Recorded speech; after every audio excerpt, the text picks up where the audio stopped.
Xotiraning pasayishi, ya'ni eslab qolishning pasayishiga ko'p omillar sabab bo'ladi. Buning ko'p uchraydigan muhim sabablari quyidagichadir. Birinchidan, stress va xavotir, doimiy tashvishlar, vahima xurujlari asabni zo'riqishi. Bu holatda miya o'zini himoya qilib, omon qolish holatida ishlaydi va xotira funksiyasini ishlashi ikkinchi o'ringa tushib qoladi.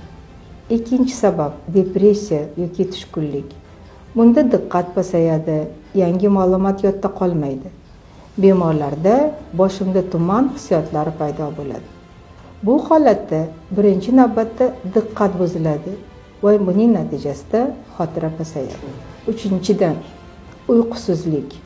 6 soatdan kam uxlash, tunda tez-tez uyg'onish. Bunda miya yangilikni qayta ishlash vaqti yo'qoladi va miya o'zida yangi axborotni uzoq muddatga saqlab qo'ya olmaydi.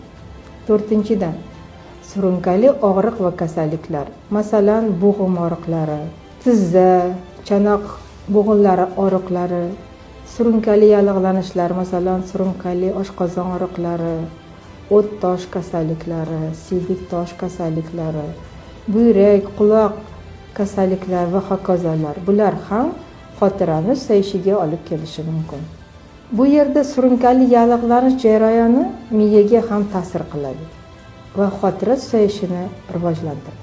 Bu mavzuni davomini keyingi chiqishlarimizda ko'rishingiz mumkin.